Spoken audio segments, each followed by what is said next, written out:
서부 경남 지역 농가들이 지난해 가루쌀을 대거 도입했지만 정부가 재배 면적 축소 방침을 내놓으면서 혼란이 커지고 있습니다. 지역에서도 예산까지 들여 장려했던 만큼 농가들의 불만이 큽니다. 진주 소각장 건립 사업이 제자리 걸음을 이어가고 있습니다. 입지선정위원회 구성이 미뤄지고 있는 가운데 관련 사업에 대한 시민과의 소통 확대가 필요하다는 지적이 이어지고 있습니다. 경남도 의회 행정사무감사에서 늘어나는 학교폭력 대응 방안과 함께 기숙사 매트리스 위생 문제 등 시설관리 문제가 도마에 올랐습니다. 사천시가 국제공항 확장과 남강댐 방류 피해 대책 등 오래된 수건사업 해결에 나섰습니다. 11만 명 서명부 전달에 이어 도와 지역구 의원들을 통해 중앙부처를 설득하고 있습니다. 남해 시금치 보물초의 초매식이 열렸습니다. 과습 피해로 출하량이 줄었지만 빠른 추가 작업과 품질 관리 노력이 이어지면서 초매식 경매 단가는 상승세를 보였습니다. 시청자 여러분 안녕하십니까? SCS 뉴스인타임 시작합니다. 정부가 밀 대체제로 장려해온 가루쌀 재배가 불과 1년 만에 감축 기조로 돌아섰습니다. 재배 면적은 확대됐지만 소비는 늘지 않았고 정책 변화는 현장의 혼란을 키우고 있습니다. 강철훈 기자입니다. 산청군 오부면의 한 농가, 홍대수 씨는 3년 전부터 가루쌀 농사를 짓고 있습니다. 재배 기간이 짧은 장점과 함께 정부가 전량 수매를 약속해 장비값 1억여 원을 들여 건조기와 탈곡기까지 신설했습니다. 산청군에서도 가루쌀 생산단지를 정하고 전용기업 유치에 나서는 등 행정과 민간이 기반을 함께 만들어갔지만 가루쌀 소비 부진을 이유로 정부에서 가루쌀벼 재배 면적 조정을 검토하자 현장에선 혼란이 가중되고 있습니다.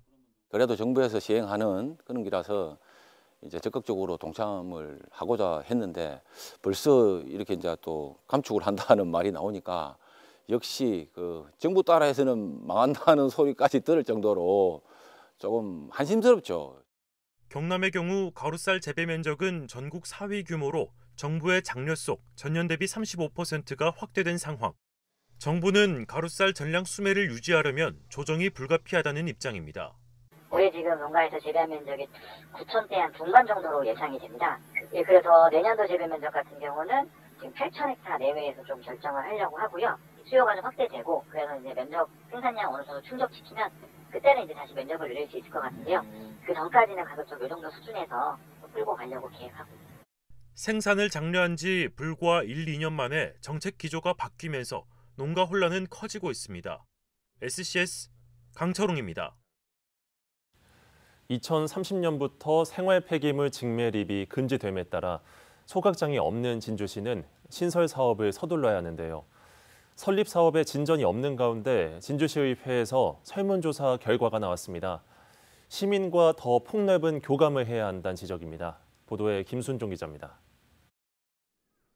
2030년부터 생활 폐기물 직매립이 금지됨에 따라 전국 각지에서 추진되고 있는 소각장 설립 사업. 소각장이 없는 진주시로서는 신설이 시급합니다. 단독 소각장을 각각 짓는 것보다 약 140억 원을 절감할 수 있는 강력 소각장 설립 논의가 진주시와 사천시 사이에 이어지기도 했지만 논의는 사실상 중단된 상태입니다. 두 자치단체의 셈법이 달랐던 이유입니다.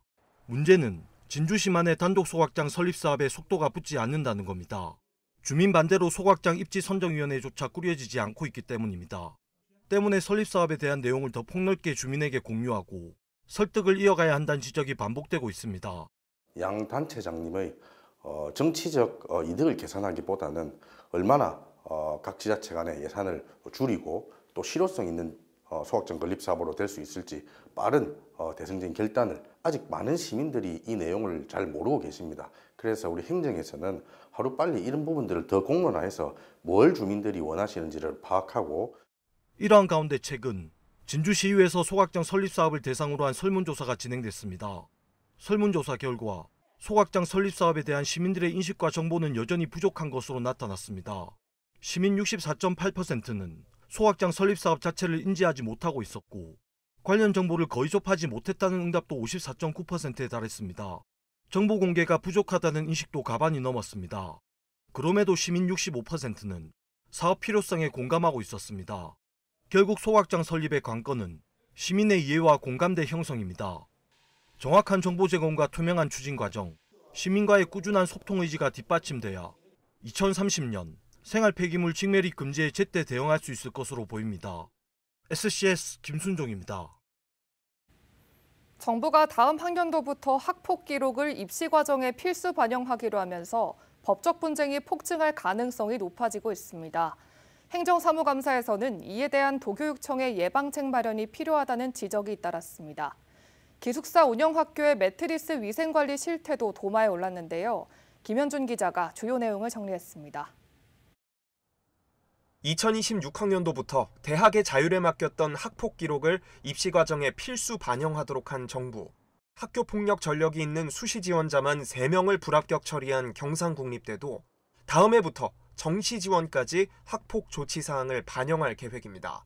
학교 폭력 문제를 바라보는 시각이 엄격한 처벌로 전환되고 있는 건데 갈등이 교실을 넘어 법정까지 번지는 사례도 덩달아 증가하고 있습니다. 경남도의회 행정사무감사에서는 학폭 관련 법정 분쟁이 폭증할 걸로 예상된다며 대응 방안이 필요하다는 지적이 나왔습니다. 본인의 징계 처분을 받아들이지 못한 학생, 학부모들이 행정 심판이나 소송으로 대응하는 사례가 앞으로 급격하게 증가될 것으로 예상이 되고 학교 자체적인 교육적인 해결을 많이 할 수 있도록 권장을 하고 있습니다. 그리고 지원청의 심의위원회에 가기 전에 숙류제를 둬서 또 경남교육청의 실태조사 결과에 따르면 초등학생의 학폭 피해율이 전국 평균보다 2배가량 높다며 초등학생 때부터 심리지원, 상담교사 배치 등 예방책을 적극 추진해야 한다는 목소리도 있었습니다. 도내 기숙사 운영 학교의 매트리스 위생관리가 사실상 사각지대에 놓여 있다며 전수조사와 체계적 관리 시스템 구축이 필요하다는 지적도 있었습니다.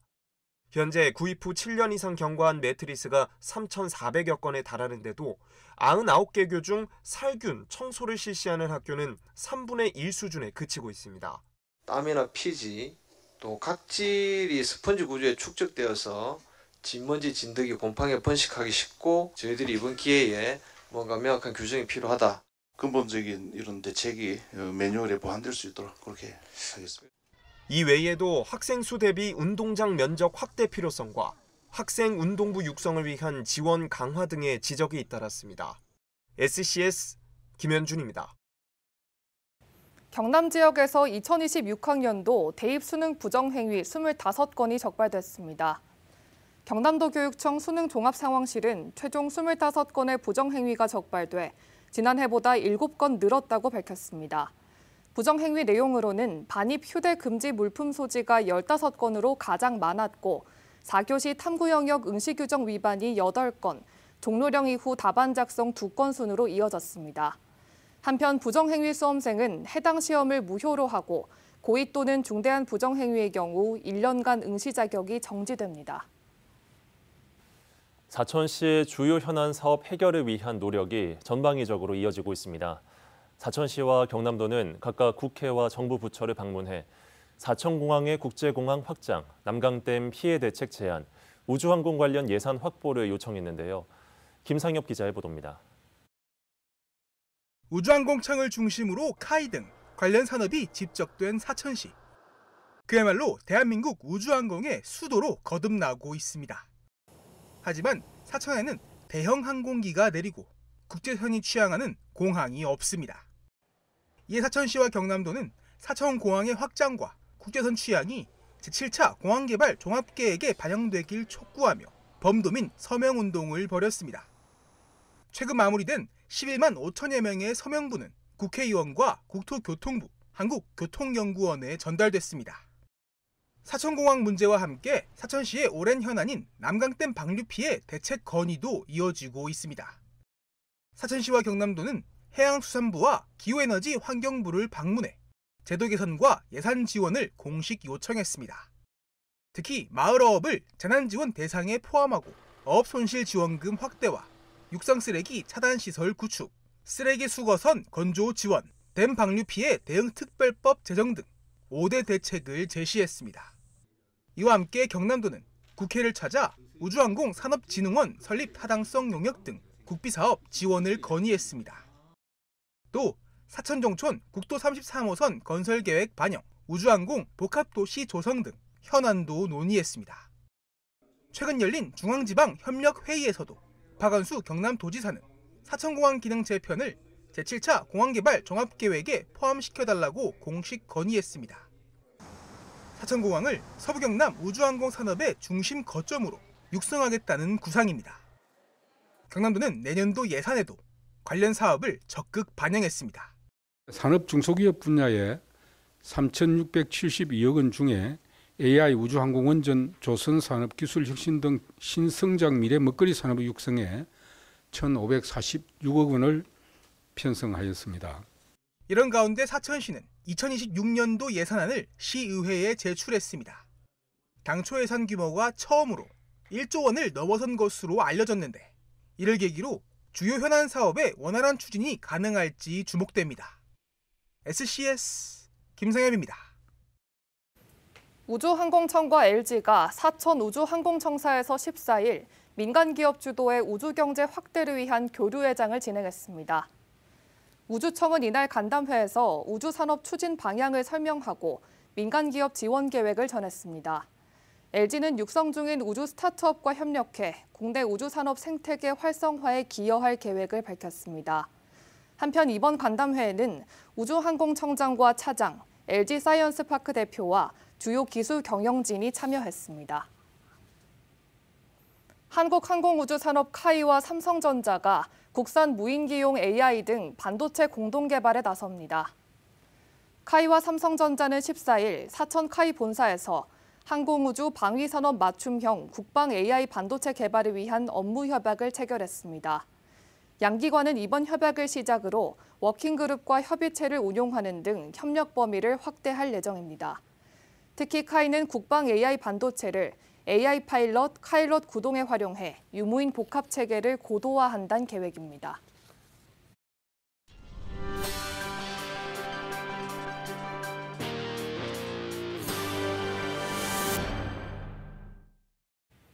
남해 노지 시금치 보물초가 초매식과 함께 본격적인 판매에 들어갔습니다. 지난해 과습 피해에 이어 올해 역시 파종기 잦은 강수로 농가의 한숨이 짙었는데요. 기상 악재 속에서도 빠른 추가 작업과 품질 관리 노력이 이어지면서 초매식 경매 단가는 상승세를 보였습니다. 김동엽 기자가 현장을 다녀왔습니다.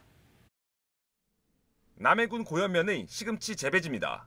이맘때면 한창 수확이 이뤄질 시기지만 작황은 예년만 못합니다. 잦은 비 탓에 시장에서 흔히 볼 수 있는 싱싱한 시금치와는 조금 거리가 있습니다. 파종 시기였던 9월 말에서 10월 초 연이은 비로 농가들은 작업을 계획보다 1, 2주 늦출 수밖에 없었습니다. 다시 씨를 뿌린 농가도 적지 않아 생육 초기에 필요한 온도와 일조량 확보에도 애를 먹었습니다.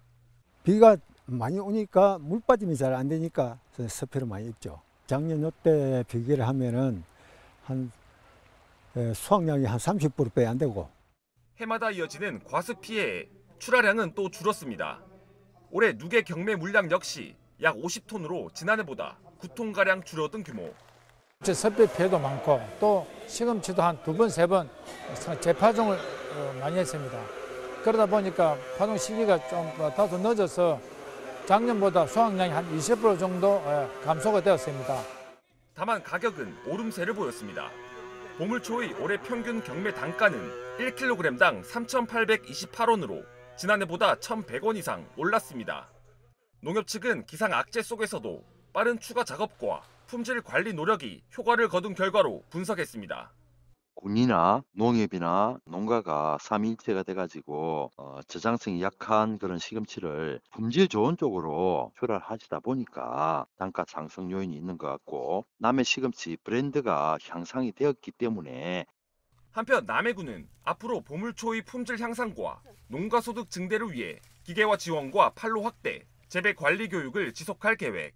매년 이어지는 과습 피해를 최소화하기 위해선 주요 재배지의 배수로를 정비하고 배수 시설을 확충하는 작업도 필요해 보입니다. SCS 김동엽입니다. 진양호 공원에 장애인 이동권을 고려한 무장애 데크로드가 포함된 진양호 노을길이 준공됐습니다. 진양호 노을길은 총 연장 2,159m의 산책길로 아천 북카페부터 상락원 화목길까지 이어지는 진주의 걷기 명소 중 하나입니다. 진양호 노일기 준공에 따라 시는 오는 24일 진양호 공원 우약정 주차장에서 진양호 노일기 준공 기념 걷기 행사를 열 예정입니다. 민선 8기 사천시의 공약사업 이행률이 평균 81.94%로 나타났습니다. 사천시는 민선 8기 시장 공약사업의 하반기 추진사항 보고회를 열고 이같이 밝혔습니다. 공약 이행 완료 사업은 총 49건으로 상반기보다 5건 늘어났으며 올해 연말까지 곤명 웨니스파크 조성 등 5건의 사업이 추가 완료될 전망입니다. 한편 전체 공약사업 목록과 사업별 세부 내용은 사천시청 누리집에서 확인할 수 있습니다. 남해 마늘연구소가 제6대 연구소장을 공개 모집합니다.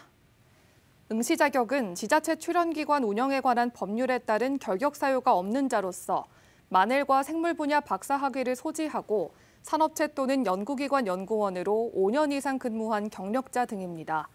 임기는 3년으로 업무 총괄과 조직관리, 경영 전반을 책임지게 됩니다.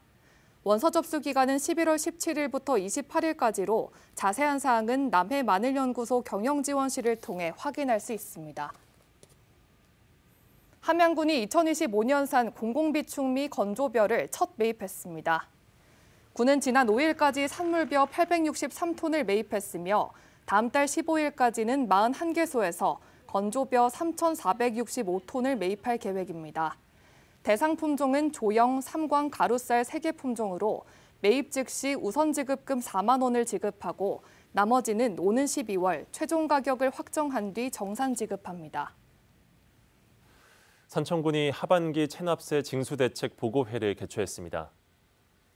보고회에서는 체납세 징수 추진 상황 점검과 대책 방안에 대한 논의가 진행됐습니다. 현재 군의 지방세 체납액은 13억여 원으로 군은 올해 연말까지 행정 제재와 번호판 영치, 체납액 특별징수 기동반 운영을 통해 징수율을 높일 계획입니다. 경상국립대 진주학연구센터가 경남도청 이전 100주년 회고와 전망을 주제로 정기 학술대회를 열었습니다. 학술대회에선 진주에 있던 경남도청이 1925년 부산으로 이전하며 지역에 미친 영향과 함께 진주가 다시금 남중권 중심 도시로 도약하기 위한 미래 전략 등이 논의됐습니다. 14일 사천시 정동면 대산마을 체육공원에서 제9회 고려현종 대왕문화제가 개최됐습니다. 이번 행사는 현종의 넋을 기리는 제향 봉행을 시작으로 역사문화 행사와 주민 화합 소통의 장으로 진행됐습니다. 문화제는 고려 현종이 유년 시절을 보낸 사천 배방사에 대한 역사적 의미와 문화적 가치를 알리기 위해 추진됐습니다. 사천시 곤양면에서 미등록 이주 노동자 3명이 단속을 피하려다 2층에서 추락해 중상을 입는 사고가 뒤늦게 알려졌습니다. 지난 9월 베트남 국적의 이주 노동자 3명이 출입국 단속 과정에서 숨으려다 농기계 제조업체 2층 리모델링 구역에서 떨어진 것으로 전해졌습니다. 이들 중 2명이 여전히 입원 치료 중이며 민주노총 경남본부는 사업주와 파견업체 등을 노동부에 고발했습니다. 또 창원 출입국 사무소 관계자들도 업무상 과실치사 혐의로 고발할 방침입니다.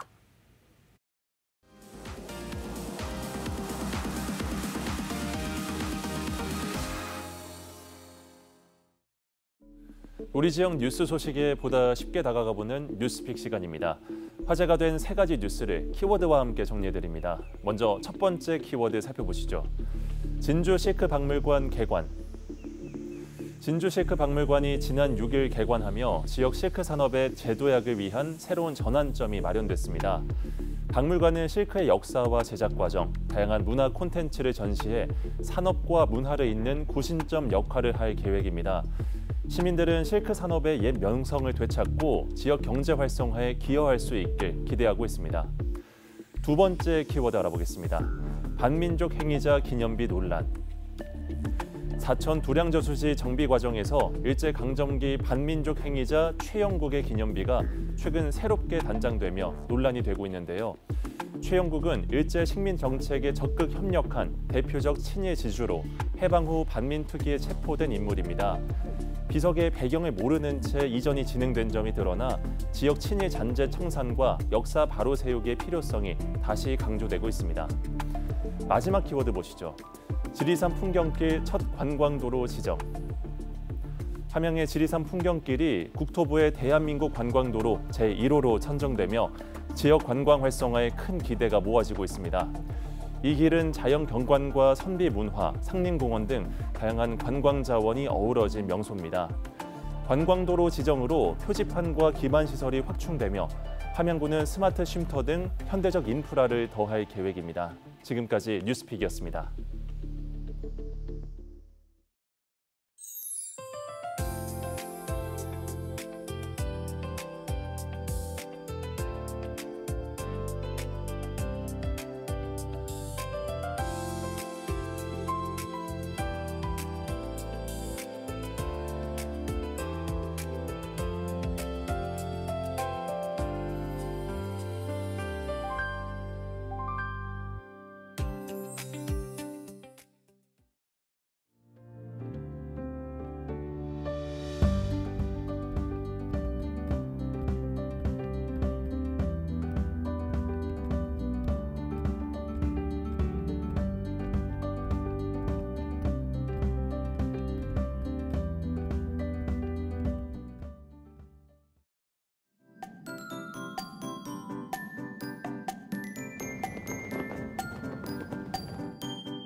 단풍이 완연하게 물들어 있는 요즘인데요. 주말에는 가족이나 연인과 함께 늦가을 나들이 가시기 좋겠습니다.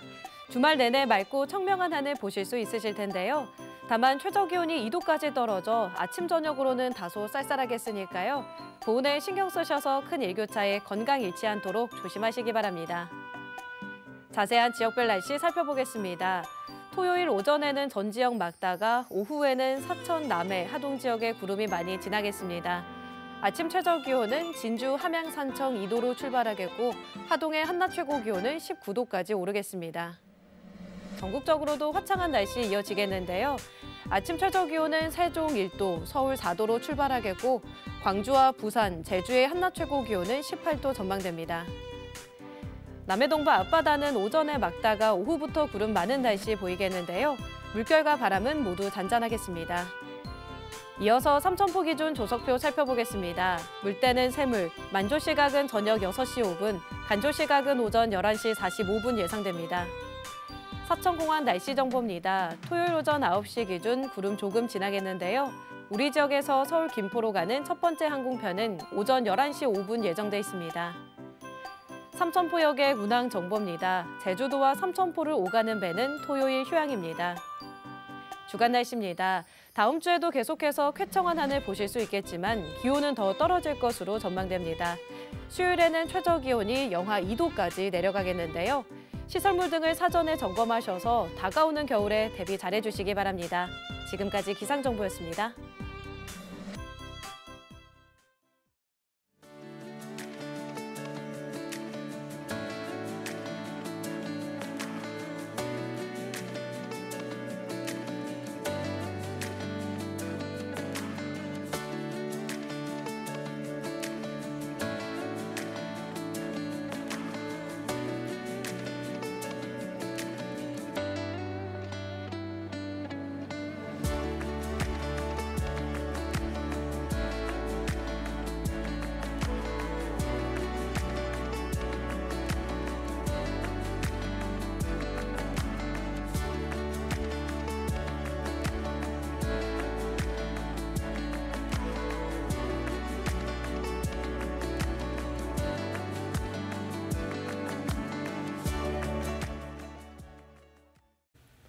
저희가 준비한 소식은 여기까지입니다. 시청해주신 여러분 고맙습니다.